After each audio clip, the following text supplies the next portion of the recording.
E aí, galera, tranquilo, na boa. Hoje eu acordei bastante atiçado, assim, na minha versão filósofo, né? Porque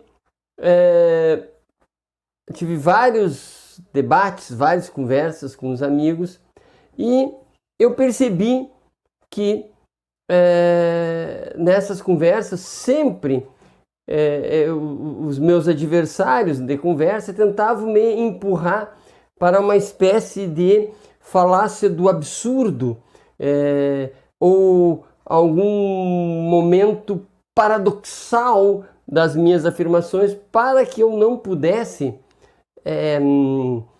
escapar das assertivas deles, né?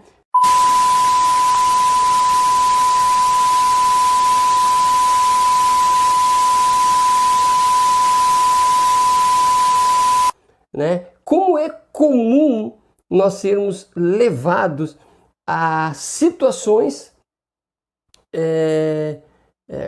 conscientemente as pessoas nos levam a situações em que fica difícil argumentar, né? Que são os paradoxos. Veja bem, para a gente entender o que eu quero pensar, eu vou colocar esse filmezinho aqui, ó.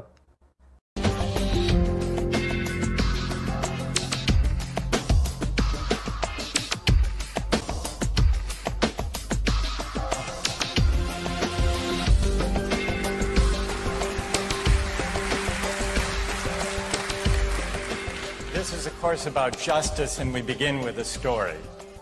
Suppose you're the driver of a trolley car, and your trolley car is hurtling down the track at 60 miles an hour, and at the end of the track you notice 5 workers working on the track.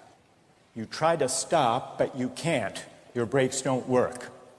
You feel desperate because you know that if you crash into these 5 workers, they will all die.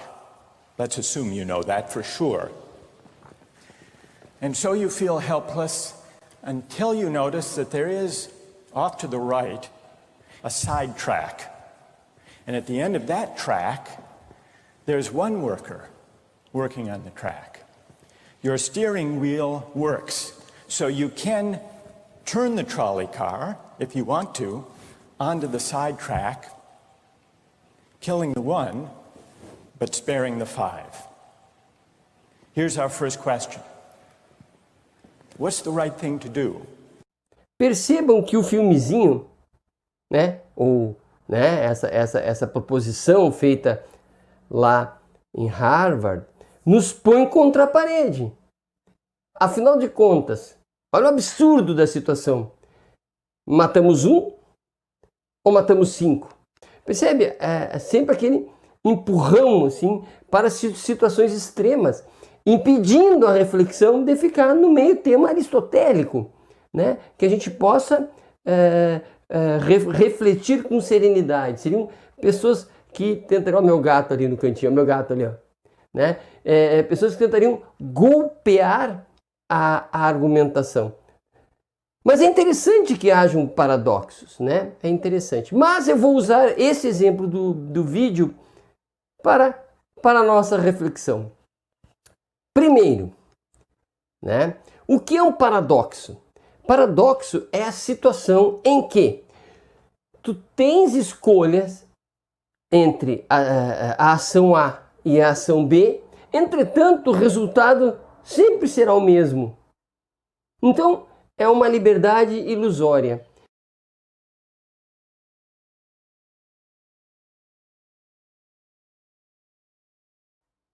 Então, é uma liberdade ilusória. No exemplo do trem de 5 pessoas, ou de uma pessoa ou 5 pessoas, na verdade, o paradoxo é o seguinte: tu pode escolher matar uma ou matar 5, mas o resultado sempre é o mesmo, matar alguém. Então, o paradoxo é isso. Por mais que tu tentes, o resultado sempre vai ser antagônico, contraditório. Interessante, né? Ora, se o resultado sempre é o mesmo, nós vamos dar um salto aqui para o conceito de liberdade. Depois nós vamos entender por que eu vou falar de liberdade. Bem, claro que o conceito de liberdade é algo assim que a filosofia há muito tempo trata.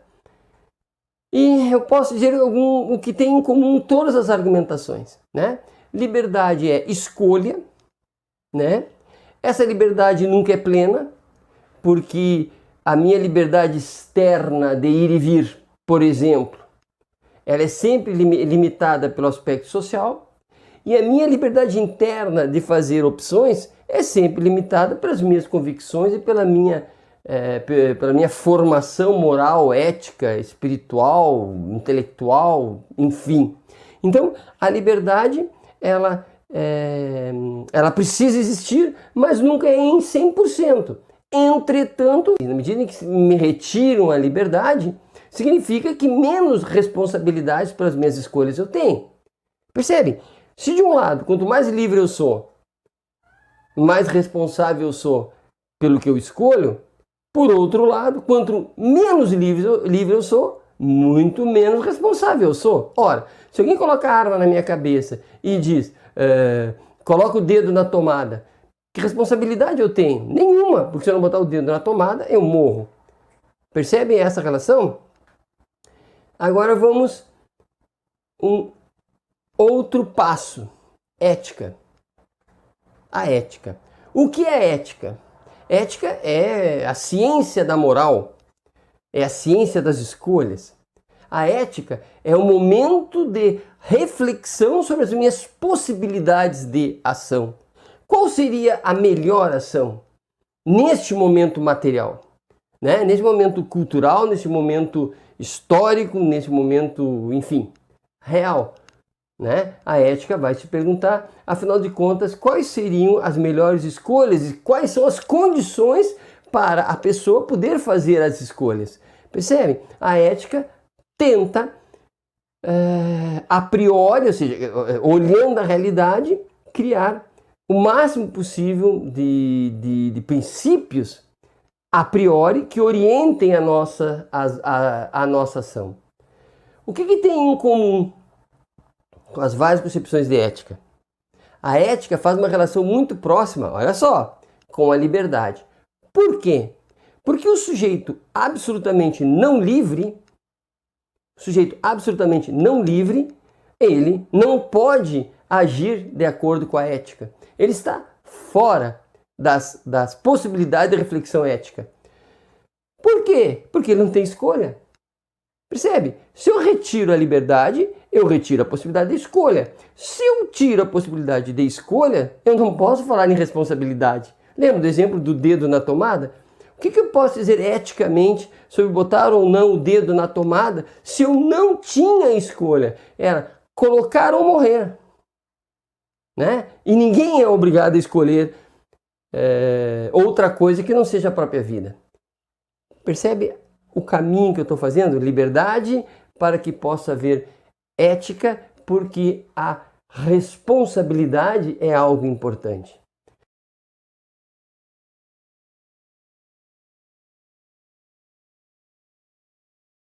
Que sem liberdade não há escolha, não há responsabilidade, portanto a ética olha e diz, olha, aqui eu não posso falar nada, porque a criatura não tinha como escolher, ela fez o que era possível fazer, né? Ora, o que é o paradoxo? Agora vamos fazer toda aquela amarra, né?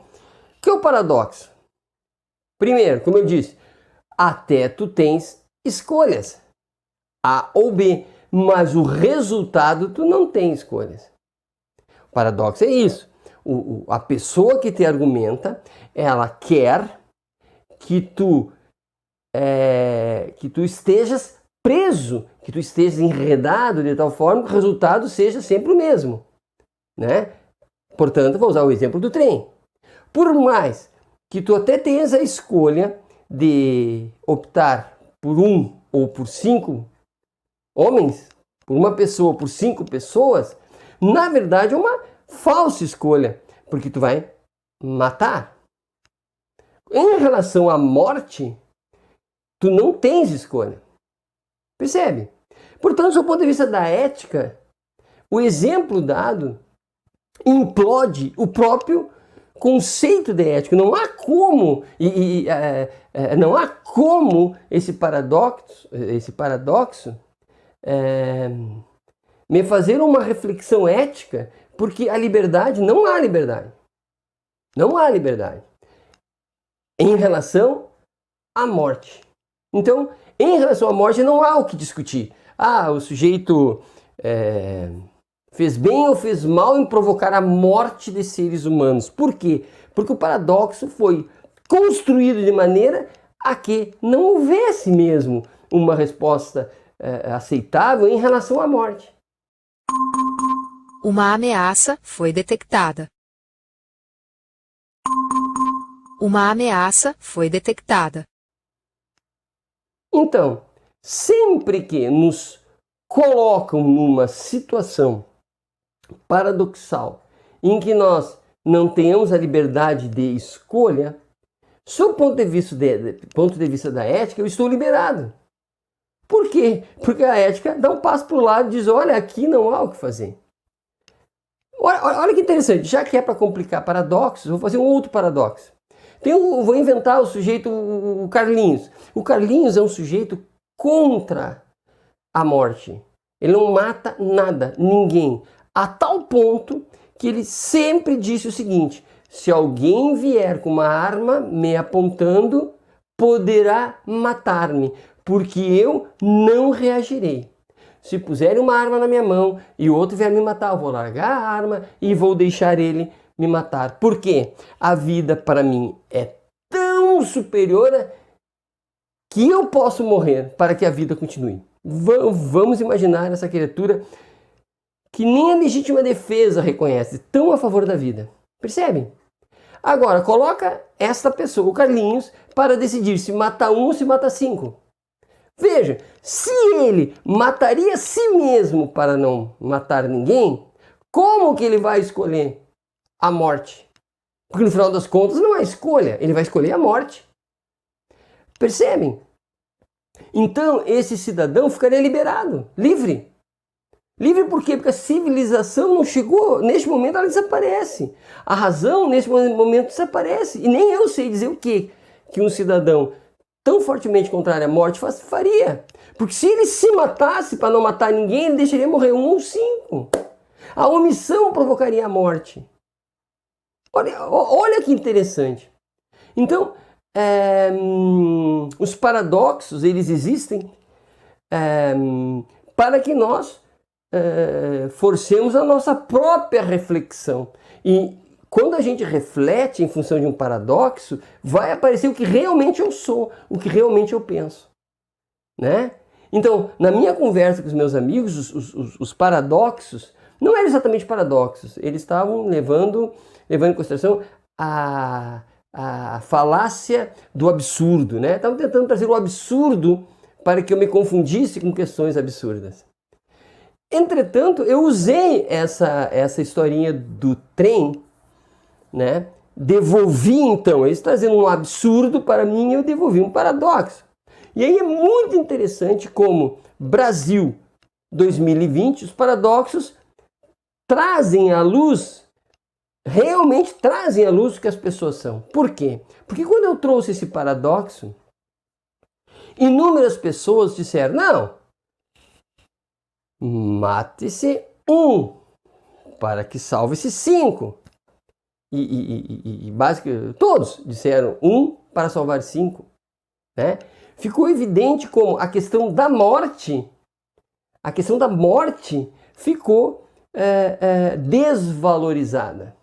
Percebe? Ninguém ficou muito preocupado com a morte em si, né? E a morte foi quantificada, a morte foi relativizada, a morte foi diminuída a ponto de ser distribuída. Não, vamos distribuir para 1 só e não para 5. E então eu dei um salto e perguntei, mas senhores, quando os nossos governantes dizem que deve morrer algumas milhares de pessoas para salvar a economia, querendo dizer que algumas milhares de pessoas podem morrer para que milhões continuem consumindo e produzindo, a relação não é a mesma?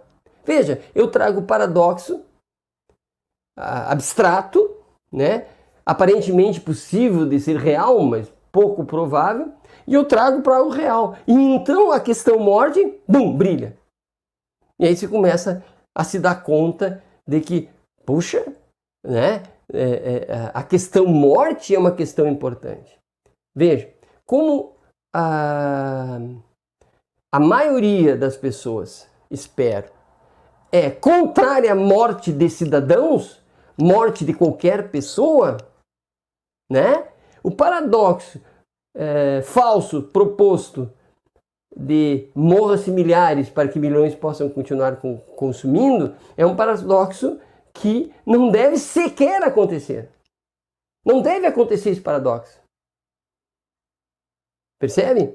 Então, na vida real, partindo lá daquela conversa, para eu terminar, eu posso dizer o seguinte: é necessário que os paradoxos, esses paradoxos fatais, eles não ocorram na realidade. Por quê? Porque, como eu disse, se não há liberdade de escolha, a pessoa vai fazer a loucura que der.